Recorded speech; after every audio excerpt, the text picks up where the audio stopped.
is KC Sports Network, proudly presented by Emprise Bank.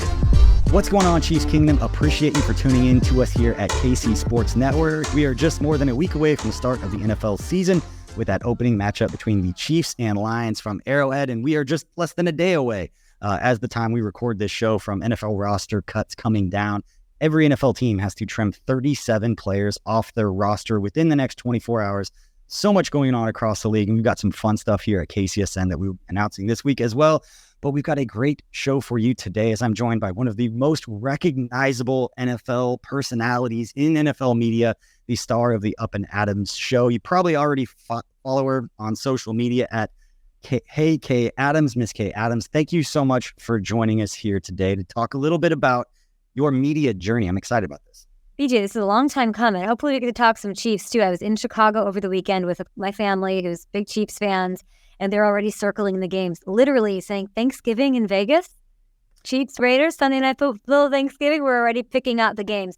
And I will just have you know that I had Chris Carter, Hall of Famer, on my show this morning. I asked him for his prediction for the season, and he said, I really think we're going to run back last year's Super Bowl. I think it's going to be Eagles, and I think it's going to be Chiefs. So that's the perfect way to kick off our interview.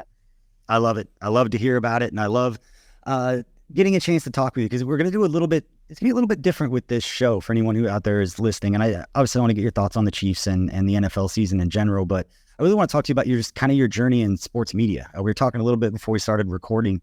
It's so different now, and things are changing so quickly, obviously, with you and your path. And again, I doubt there's an NFL football fan out there who doesn't know who you are or isn't supportive or have watched you, whether it was on Good Morning Football or it's what you're doing now with Up and Adams over there on FanDuel TV. But I just want to talk to you about kind of your journey, what you've learned, how different it is from when you started to what you got going on now.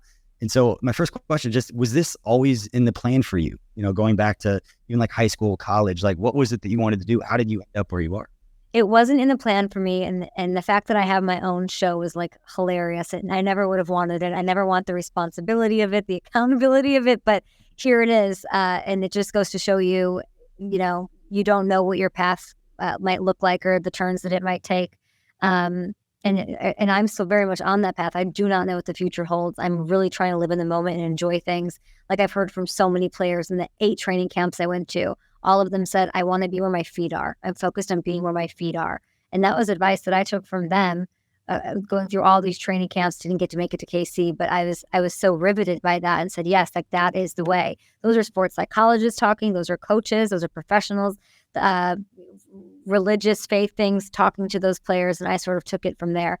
It wasn't a goal for me. I went to Mizzou and I wanted to be, on an Oscar red carpet. Like I wanted to be asking George Clooney questions. And I had that opportunity. I worked for People Magazine for a couple of years while I lived in New York.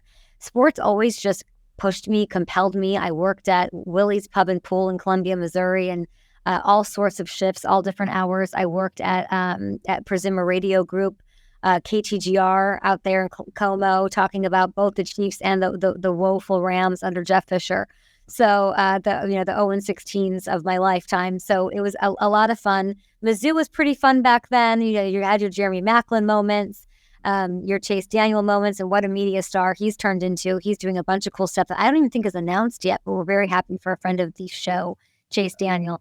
But it sort of found me. I could always talk about it. I always got really excited, and I thought that the storylines for the NFL were more compelling than anything else that was going on. But it's the biggest soap opera in sports, and to be a part of it and to get to know some of these players and teams has been amazing. Good Morning Football was, of course, my big opportunity on NFL Network, a huge responsibility to be in charge of 3 hours of programming every morning that spoke for the National Football League, that spoke for the teams, the owners, and the fans alike. And I loved that. And getting to make the relationships I did sort of made the transition to doing my own thing with FanDuel easier, because they basically said, we're a tech company. We're number one in the sportsbook industry. We want content. Go. And then you're like, well, shoot, what am I doing for an hour? What do I want? Guests. I want information. I want entertainment, credibility, all the things that I'm known for and grateful for, and to bring them to a new audience. It's challenging, but this mediascape is so fun because you can choose your own adventure every day. Yeah. I like what you said about be where your feet are. I told myself that at the Chiefs a lot. I had 2 young kids at the time, and no matter where I was, I felt guilty. And I've told this to people probably not on camera a lot, but I've told this a lot when people have asked me about my time at the Chiefs that, when I was at work, I felt guilty for not being at home. And then when I was at home, I felt guilty for not being at work because everyone I worked with at that time was younger. A lot of them didn't have kids. And so I felt like I needed to be with my teammates. Like I grew up like playing sports my entire life. I've been on really successful teams, played baseball in college. And the whole thing was be accountable to the people that you work with every day, be there for them when they need you. And I needed to be there for both sets of people. And one is obviously much more important than the other, but it doesn't make the guilt any less real that I would feel when I was like, man, I need to be grinding with these people. Like they need me to, there's a bottleneck of work that isn't getting done because I can't go do this right now. And so I absolutely love that advice. I think it's a great advice for anybody in sports media because the hours, the time, it's all different than anyone else, and especially with social media now and creating content for social media. You could really get wrapped up in it and just have it almost like affect your entire life and creating that kind of delineation between your work and your life and who you are as a person and who you are as a personality. That's why I'm interested in talking about this with you, because you've gotten to this level where everyone recognizes you and everyone's like, thinks it's easy to get to that point. Once you're there, you just show up and you talk, but it took so much work for you to be in that position. What are some of the, looking back on some of the big breaks that you got, who were some of the people that gave you an opportunity maybe before you even felt like you had deserved it, that looking back, you realize were pretty much some of the huge moments that propelled you to be in the position you're in right now? Yeah, I think if I look back at Sirius XM radio, they sort of put me on the national level. I was living in St. Louis working for the Cardinals. Sorry.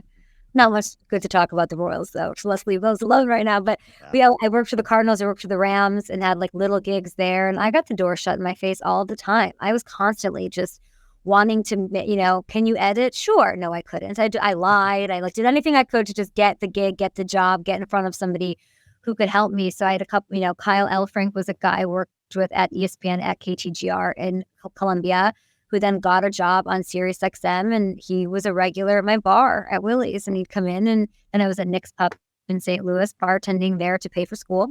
And he was like, well, you should come on. You should, it's people like that. It's people who have no insecurity, confident, fine to watch you grow.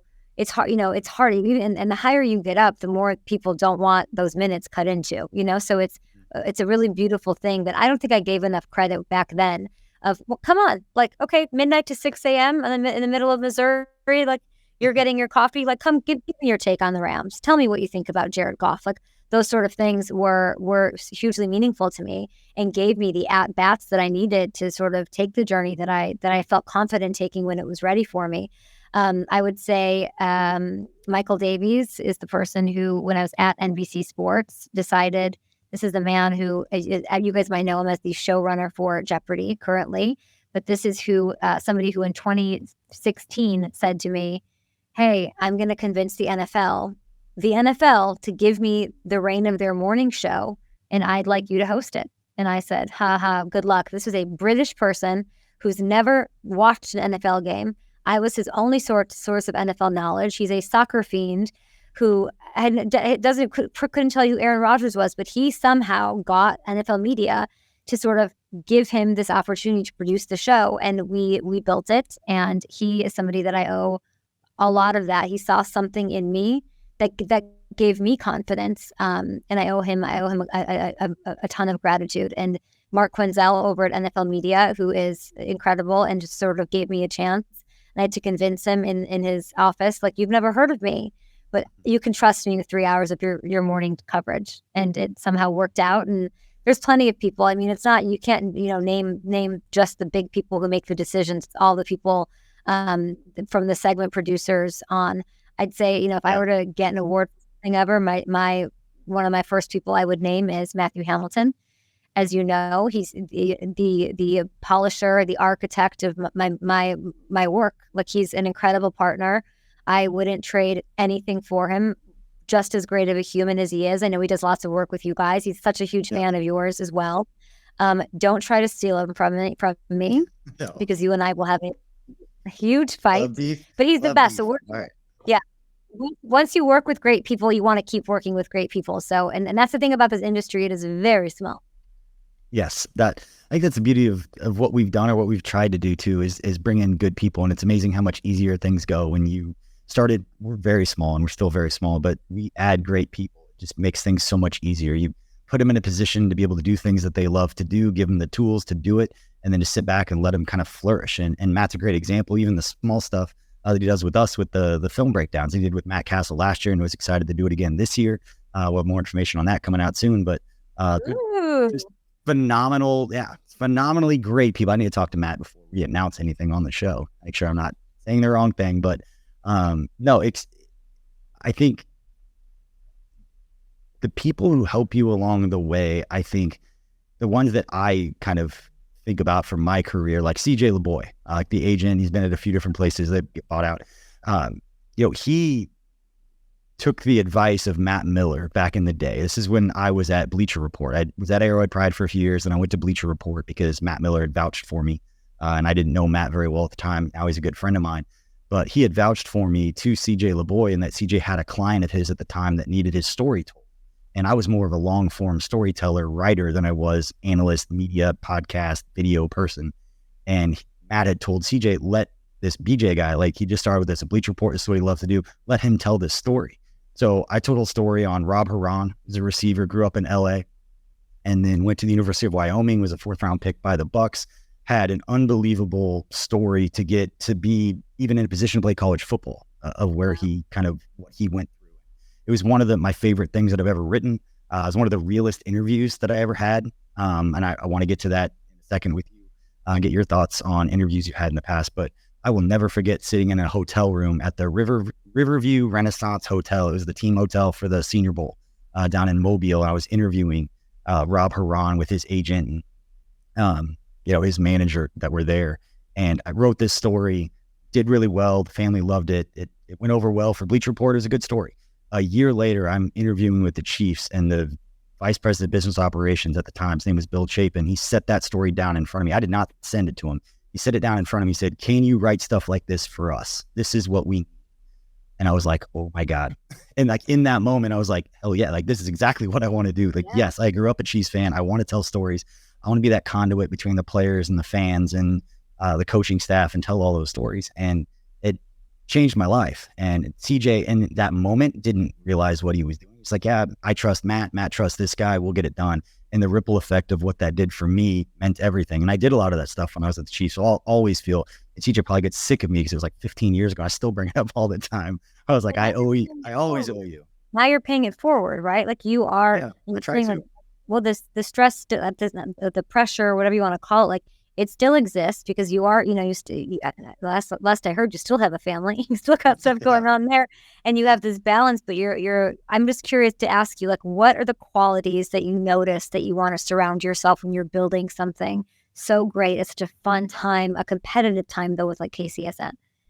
I think the most important thing for me with people that we bring in, and hopefully everybody that works with would tell you this, because I can get very, like, if I'm all in, there's no half measures with me. If I'm into something, I am all in. And if I'm not, I'm not. And if you're one of my people, I'll move heaven and earth to take care of you and to do everything I can. But for me, it's when you make a mistake, like own it, admit it, then we move on. There's no micromanaging going on with what we're doing. So there's no expectation that no one's going to not make a mistake. That there's going to be something that we forget to do, whatever it is, or miss a show or do this or that. It's just being able to kind of like own that and then move on and just like, hey, what's the problem? Let's fix the problem. Let's move on. And just genuinely good people. I think people that are used to being around and kind of accountable to others and being a teammate, we're all stronger together. That's kind of been like the mantra of what we've done at KCSN is we're a lot stronger rather than a bunch of independent podcasts. You put it under one umbrella and you just create this atmosphere for people to talk about, write, do videos, create content about things that they are genuinely passionate about. Yeah. And you give them the tools to be good at that, to where they only have to focus on the things they enjoy doing and out all the other BS that comes along with starting a business and doing this stuff. That's what I end up doing all of my time. And that's kind of how my job is kind of evolved. But I think it sounds cliche, but just genuinely good people that will support you, that will be there for you, and they'll say like, hey, I screwed this up, but what do we do to move on? That's a lot easier than people that try to make excuses or try to not act or try to pretend that they're perfect and they're not going to make mistakes and end up just backfiring and creates a bigger problem down the road when it's not brought up. How much does beer chugging ability? That's part of Tucker. That's part of Tucker's contract is he has to chug seltzers and go on national shows. If you're somewhere over there, you are an absolute icon. He chugged a beer on Up and Adams ahead of was it the draft? No, it was the Super Bowl parade. It was the Super Bowl parade. You guys went to him live, and he's like, the vibes are high, the beers are flowing. We're having a great time down here. I was like, am I watching Dumb and Dumber? Like, what am I watching? Like, what is happening out here? He was absolutely amazing. But I think it's very family atmosphere. And I think accountability and I think self-motivation is something that I'm sort of, like not to age us, but the younger generation, relating to that. I think about these quarterbacks and Matthew Stafford was talking about, or his wife was talking about how to, he has to relate to these younger players and how it's not the easiest thing in the world anymore because it's a different generation. So even going through that when I want to focus on the content and there's so much else to focus on when you sort of are trying to build something. But you mentioned the interviews. I'm trying to think of I just like your favorite interview you've done. Oh man. Or actually, before we get to that, I want to know, because this one was, have you ever been starstruck? Have you ever gone to interview somebody, you're like, oh my God, I'm talking to so-and-so? No. Really?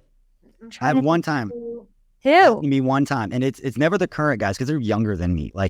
Around even Travis Kelce. And I saw him when he came in, but became the superstar and Mahomes and these guys. You're not going to pretend I was around him a lot, but I was in the same building and we crossed paths. I never had that because they were younger and I just never felt that. The first time I was on the sideline, I saw Christian Okoye.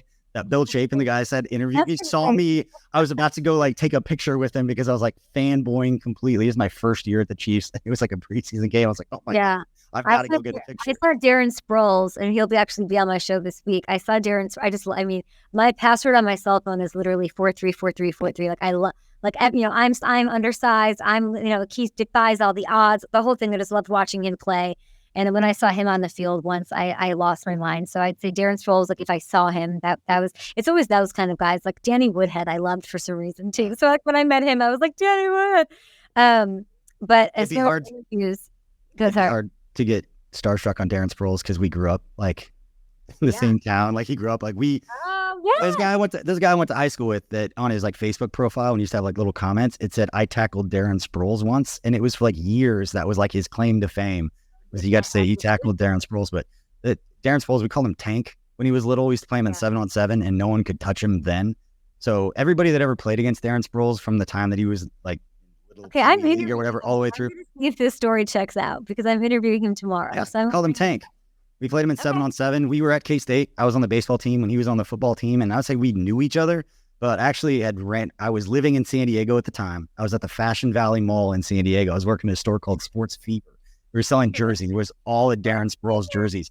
And I saw him and he walked by and I was wearing a K-State shirt and he said, hey, Wildcat. You could ask, I don't know if I remember this moment, but I went over and talked to him. He's like, I know you.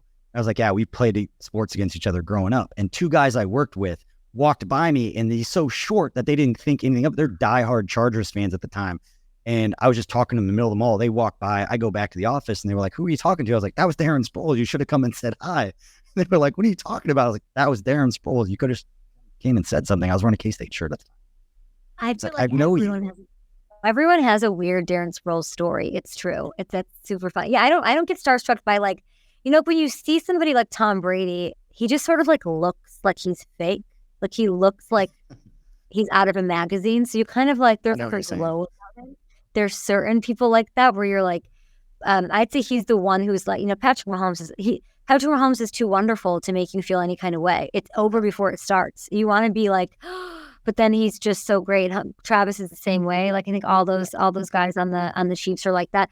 I like interviews that are, it's easy for me to plan an interview and execute it. So when you have someone like Gronk, and Gronk, who will, by the way, be on my show every Wednesday, all Wednesday. I'll have a nice, crazy fun time in the middle of my week every week for the season. He, you can't prepare for it. You'll ask him something, and next you're talking about a crazy night he had in Caracas, or so you have no idea where it's going to go. So you sort of have to be really on guard, and he's tough to manage in a beautiful way. So I enjoy those interviews. And I just think anytime I can get like a side of somebody that isn't seen very often, like, and I would say my favorite's Aaron Rodgers. It sounds like the low hanging fruit answer, but he always he's fascinating to watch interview. It's fascinating to like see, you'll ask him something, but he answers with what he wants the public to know, kind of. So it gets a little, he's fascinating and wonderful and super generous and giving with his time. So like, I'm always, I will watch, that's the only interview. If I interview Aaron Rodgers, I will watch that back many times because there's always little nuggets in everything that he says. It's nice. People ask me that all the time. Like, do you go back and watch? Like, even when I did more, like, do you go back and watch yourself? I never would do it. I would never listen. I would never watch. I was around great people that I would try to ask, like Anna Topkin, who we were talking about earlier at the Chiefs, that she kind of like did everything. Shout out Anna. Like, you talked about it before, like you're surrounded by so many good people that kind of make you look better than you. At least that's how I felt. Like I was a part of the 65 TBT and like we won awards and won Emmys. And besides one where I felt like I had a bigger part in this, like I felt like I helped with this, the rest of them, it was like, it was just people making me look good. Like I just kind of spat out something about the Chiefs and Anna was one of them. But yeah, having those kind of interviews, and you mentioned not knowing what they're going to say. Chris Jones was always like that. Like you always knew it was going to be fun. You really never knew what was going to come out of his mouth. Frank Clark was kind of the same way. And that's why I enjoyed talking with those guys, and that I didn't enjoy the interviews after a while where I felt like I knew exactly what they were going to say as soon as the question came out of my mouth. I mean, I don't think Chris Jones isn't a was though, is he? I have no idea. We don't know, right? I don't know. Chris Jones. When I did the preseason after you did, I came in there and we were in San Francisco and I go, "Hey, I hear you do yoga. We're about to have an interview on camera." And he goes, "Yeah." And I go, "If I ask you to do yoga, will you do it?" He was so excited. He was like, "Yeah, absolutely. I want to do it." So we get back on camera and I'm like, "All right, here I am going to do yoga with my friend Chris Jones." It's like the second preseason game. And he's completely stonewall. Like, what now? You want to do this here? And I was like, Christopher. Everyone thinks it was like me being cute or making. No, he wanted to do the yoga. That's what people understand. Chris Jones was like, "Let's do this, downward dog." And then I had to look like I was begging him. It was awful. But he's wonderful, and I hope he's just happy in his future. Yes, my 2 cents, and we've talked about other shows. I think both sides are right in this situation. And I think that's why we're here. I think Chris probably deserves more money than is being offered, and I'll never blame an organization for any position, remove the player name, remove any of it outside of quarterback. I'll never blame an organization for not wanting to make any player the highest or second highest paid player at his position, because you can always make the case that the sum of the parts of what you can get as far as draft pick compensation back, the money that you could get back, the sum of the parts of what you can do with that money and those picks could be better, because everybody's optimistic thinking I'm going to nail the draft picks that we get, and 2 or 3 draft picks plus $30 million in free agency money that we could spend somewhere else. The totality of that could be better than this if we're not willing to go above a number that we have set. And that being said, I'll never blame a player for holding out because they don't get a whole lot of leverage. So use it when you have it. And Chris feels like in his camp feel like they have leverage now. So I just hope, I hope he gets paid, and I hope it's with the Chiefs in that order. I want him to get paid. He's earned it. And I hope it's in Kansas City, but if not, I hope at the end of it that everybody can feel good about however it ends up. The emotions reside on the player's side. Brett Veach he's not making emotional decisions. He's not thinking, "Oh man, but we don't win those Super Bowls without him." That's what fans are thinking. That's what Chris is thinking. Like, that was look at the value. He's thinking, what does this look like for the future? He's thinking of it from just a total, you could say savage, but like, that's what I want in a GM, right? You want somebody who's thinking about the money, how to make things work, and all of that. But the fan in me is like, y'all can't run this back without Chris. You can't do that. Thanks for listening to KC Sports Network. Make sure you download our new app. Find it on the App Store or Google Play. Just search KC Sports Network. College football fans, are you ready for Week 1? DraftKings Sportsbook is hooking you up with a can't-miss offer to start the season strong.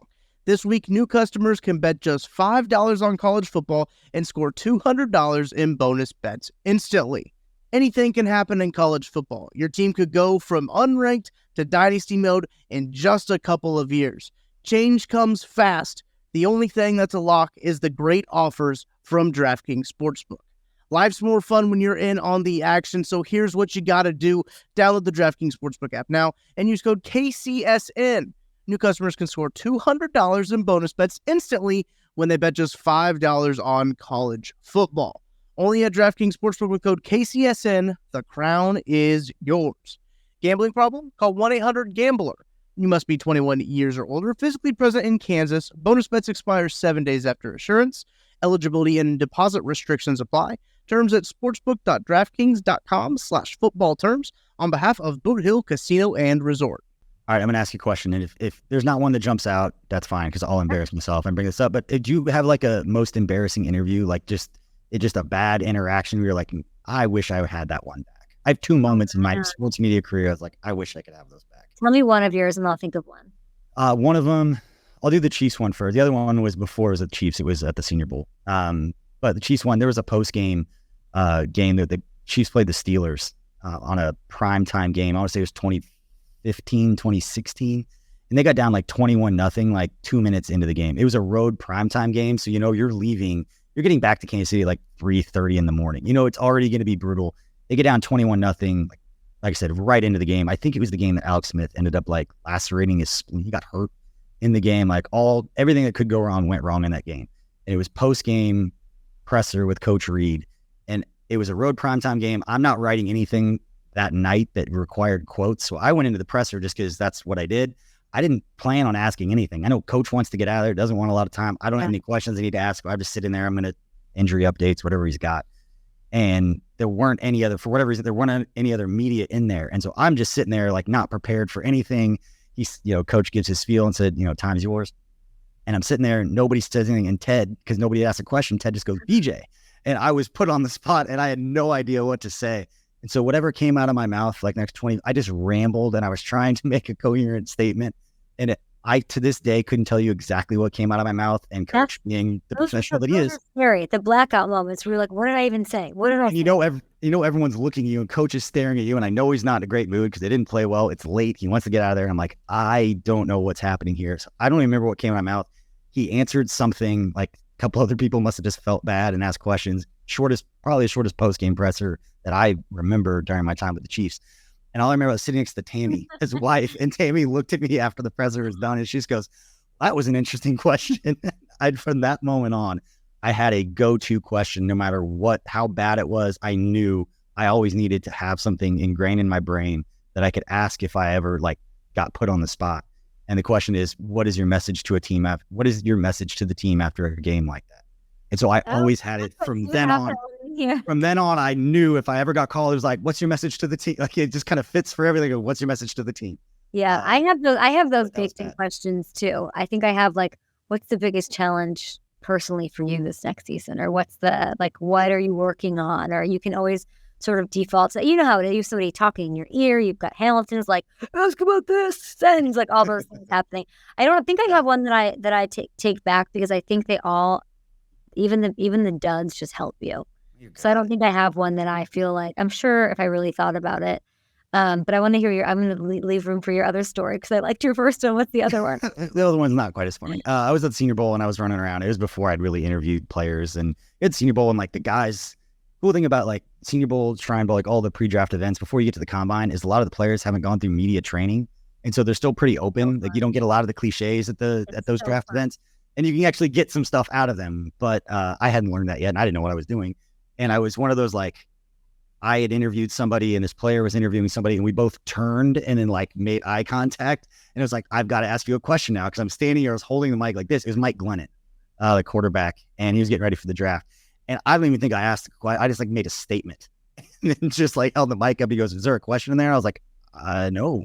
And then I walked off. You're like, Texas football. You're very tall. You have a long neck. Talk to me about that. Yeah, that. You heard about Napoleon Dynamite. I didn't know. I had no idea what to ask. I was just like, you're tall and I don't know what to ask you. And I just panicked and just walked off and never talked to him again like that. I didn't know what to ask because he was like, is there a question in there? And I was just like, I think I mumbled something and he gave me 2 or 3 words and it wasn't even what's this opportunity mean to you? Some basic things now. But back then I was not comfortable. I was so nervous in the environment, which made no sense because I wasn't on camera. It was all for transcription anyway, but just being in that environment for the first time, I didn't have a lot of experience. Got my degree in journalism from school, but even when I was in college, I wasn't doing the extracurricular, going and working for the local TV station or the school newspaper. I was playing baseball. That was all my time in college. And so I didn't have any of that experience. my first bigger assignment, but also weirdly, I didn't like it, but it made me want to do the job, was I was working for NBC Sports, and I got the door slammed in my face every which way there, every which way. If you're not, it was just like that. It was a really challenging, fun thing. And I somehow weaseled my way onto going to the Super Bowl with PFT, with Florio, his show, and I was going to go every morning to the team availabilities and collect sound. This was Niners Ravens. They were playing in New Orleans, right? And but I had never been to a Super Bowl. I don't know what this even means. Like a credential. Like I was so it was disgusting how green I was. I had no right. I had no right to be there. And my job was to go and like fight for these guys' attention at these tables when they've got guys like, I remember there's talk about starstruck. I saw Ian Rappaport. I'm not kidding. I saw Ian Rappaport and I was like, I always do you look a lot like so-and-so. And they're like, oh my God, that is so-and-so. It happened with Schefter, like all those guys. They'd be like, you look a lot like oh. And Adam is like the sweetest and Ian is like, everyone's just not wonderful. But you're like starstruck, but like I'm not gonna win. I'm not gonna win when it's like Peter King's at the table. Like who's gonna I'm not gonna. But literally at a certain point, you just say, "Well, I have to go get." And by the way, the question I had to ask them was all like, "What's your favorite Beyonce song?" It was all horrifying. Like it was. I'm like Jacoby Jones, Alex Smith, and I'm elbowing it, but it ends up being like, "Oh no, I'm not gonna go down like this. Like you have to fight. You've got to fight." And so my elbows are up. I'm weaseling. I'm like, it was, and these players are so wonderful, and they're so, because they could just be awful, and it's morning, they're tired, and it's their 8th day of doing it, and that was something, but I was like, oh, because when you get a win, you win, like if you get the soundbite that ends up like going just a little bit, you're like, yes, and it's really addictive. It really is. Yeah, there's so many stories. I can tell stories like this for so long, but yeah, I used to. It's like the maturation of your sports media career. And this, maybe it's just for me, but when I first got to the Chiefs and I was first interviewing players a lot, and that was the first time I was really consistently interviewing players. It was always like, I want to ask the best football related, like the smartest, the best question that I can so they know that I know what's going on. And it's like that. I want them to know that I know what I know and I know what I don't know. It's like that game. I used to talk about this with Therese all the time. I was like, I want to ask good football questions. Yeah. And then I started doing some content series at the Chiefs. One was called Up the Hill, when I was working for the Chiefs. And it was something we used during the preseason broadcast. Where I would ask who are the 3 teammates you'd want in a zombie apocalypse? And I remember just dumb questions like that. And at the time I was embarrassed because it was like, the guys would look at me like, what are you talking about? Looking back on it and even watching some of those videos now, because I still have some of them on my phone, those were the most fun answers because the players didn't feel like they were going to say something wrong about a teammate, or you'd ask a football question. They don't want to say the wrong thing about a teammate or a coach or an opponent. And so you ask these questions, like they have to make sure they're not going to say anything that's wrong. But you ask them something non-football related, just goofy, the personalities come out. And so by like the second year that I did it, I was like, you know what? I like these questions. Would you rather fight like 4 duck-sized rhinos or a rhino-sized duck?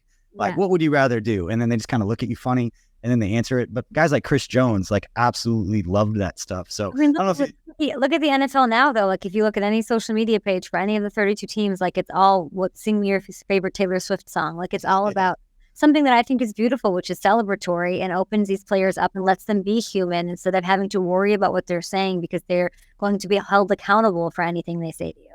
Yeah. And I think it's one of the things that I learned the most is understanding, and you see it happen where a player says something, and whether it's intentional or unintentional, by the person who was there or by bloggers or people that just read a quote, they don't hear how it was said. They don't know the context in which it was said. Things get twisted. And all of a sudden it's blowing back on the player. And when you're there and then you see how it comes back, it's like, whoa, like that's not how that went down. Like that's not what was said here. And I couldn't be a player today with stuff like that happens just with my personality. Like, no, like that's not what happened. But I've been told several times, like fighting false narratives is not their job. It's not what they need to spend their time doing. But for me, like that part of it always bothered me. And so the goofy questions that had nothing to do with football ended up being easier and in some ways better because, again, you humanize the players and you bring out their personality. I think it helps more than anything fans to make that emotional connection. I've always said that with the Chiefs, that I felt like my job was to make an emotional connection between the player and like the fan or the coach and the fan, to have them feel like they know them a little bit. And then when they're humanized a little bit, maybe they talk a little bit differently about them on social media, or there's just a little more empathy when talking about, players' families and they get cut. Like, there's families or kids involved with this stuff. Like, it's a very real thing that it's easy when you don't know them or you're not around them or talking to them, that it's easy to forget that. But when you're there talking to them, you realize how real this is and how it's not just something you read on Twitter and shout off your opinion. Like, there are people reading this on the other side that it matters to.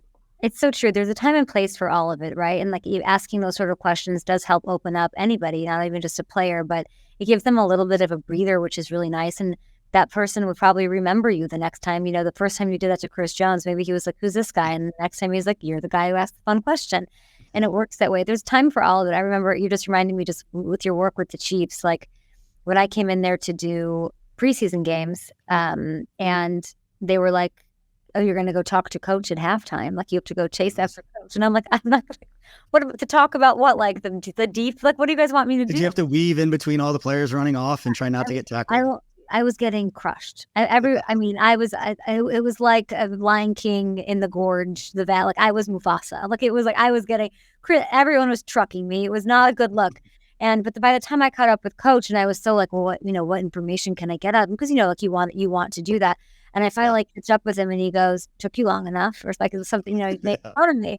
And I'm like, oh, and I'm like, well, coach, like, and I'm just like, coach, you have to give me something. Like, I have to come on the air with something.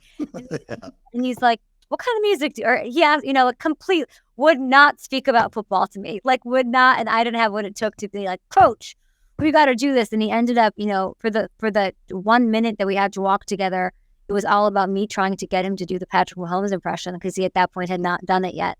And then we argued about it for a minute. Then he finally gave it to me before going in the tunnel. And I'm like, I got nothing. So then, but that's just like what it is. Like, it's, everyone has to sort of embrace the authenticity. And I think when we were off camera, was the best point you were saying, like, you got to just be, be authentic, try to give the best information. You have insights, you have institutional information, like, football, and it's just sort of being able to be yourself within that. Yeah, absolutely. And talking with people and not talking at them. The successful podcasters, media people nowadays, it feels like you can sit down and have a conversation with them. You feel like you're just sitting in a room or sitting in a bar with them as part of that conversation.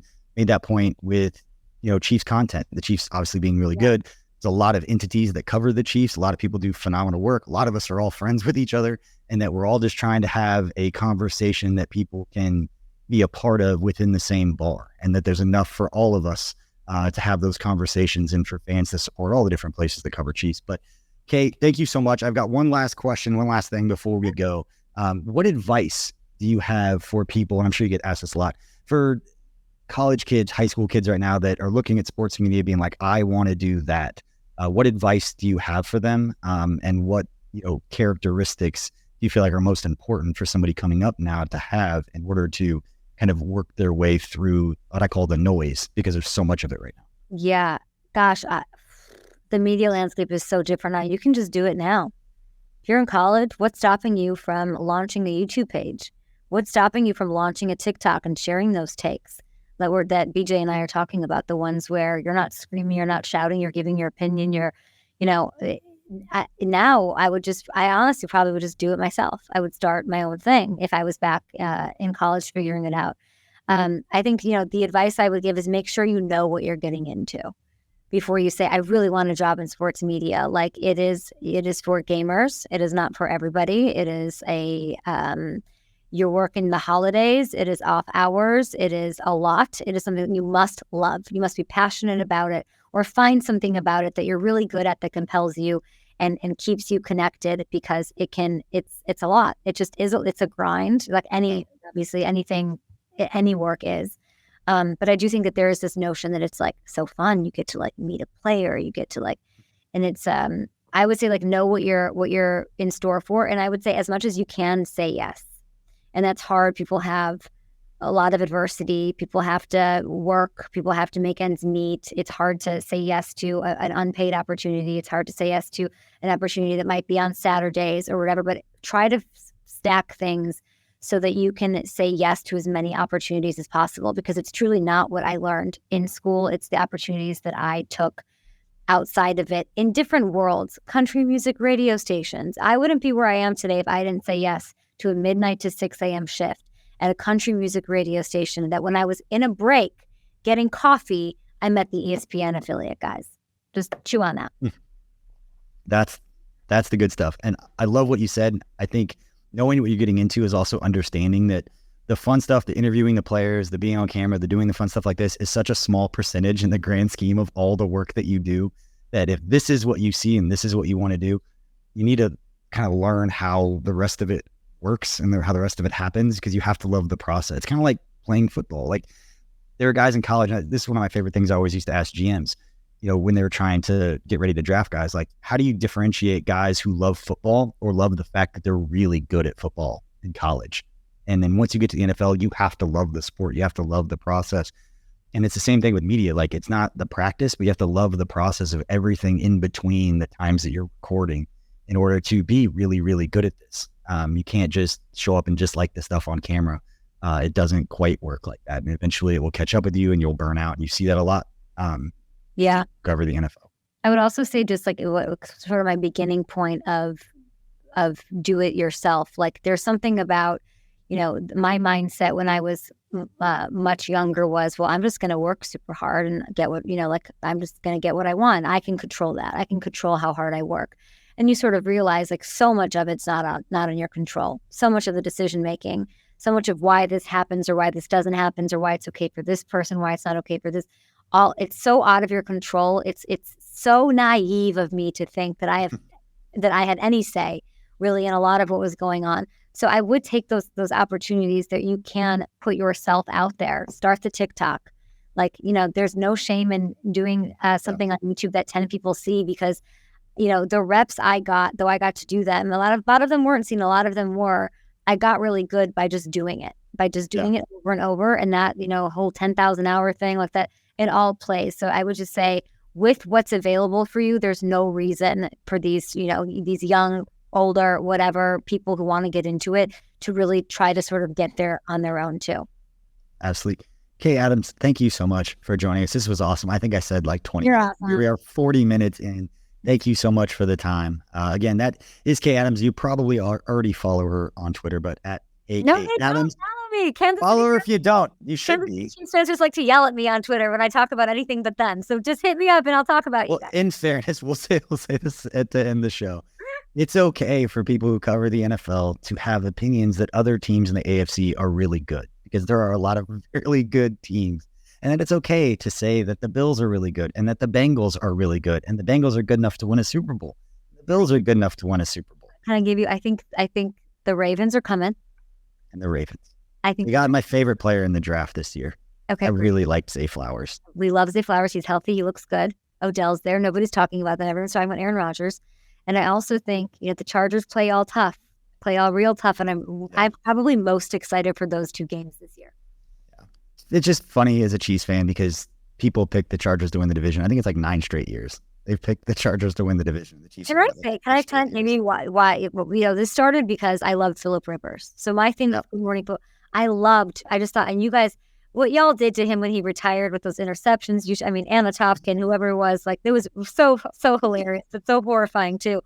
But also when when I was on Good Morning Football, Peter was so obsessed with the Chiefs, right? Mhm. He was ahead of Mahomes. He knew that was going to happen. So I had to say, well, what about, what? And when you play that role, it's instantly like you're the anti-Chiefs person. But that was never the case. But Schrager just called it so early. Like, he basically predicted that 50 touchdown season as it was happening when nobody was calling it. And so it was just, that was his vein, and kudos to him, because Peter has a knack for doing that. He planted this Chiefs flag early and kind of said, like, this is my area. We can't turn this into Good Morning Chiefs football. Like, we gotta have the other sides of things. And But he did it for the Chargers are Rams. good. He did That's it with the okay. Rams. Like, he's got, basically the answer is watch my show, listen to Peter Schrager. There we go. There you go. Well, again, that is Kay Adams from the Up and Adams show on FanDuel TV. Make sure you check it out. Make sure you're following her on social media. Make sure you're being nice. Thank you so much. We will have to have you on again. Yeah, I know you were very busy, so we appreciate your time. We appreciate all of you. Chiefs Kingdom will have plenty more content here at KC Sports Network, breaking down the Chiefs 53-man roster and getting ready for that Week 1 game against the Detroit Lions to open up the season. We will see you all next time. Thanks for hanging out. And Kay, thank you so much again. Thank you.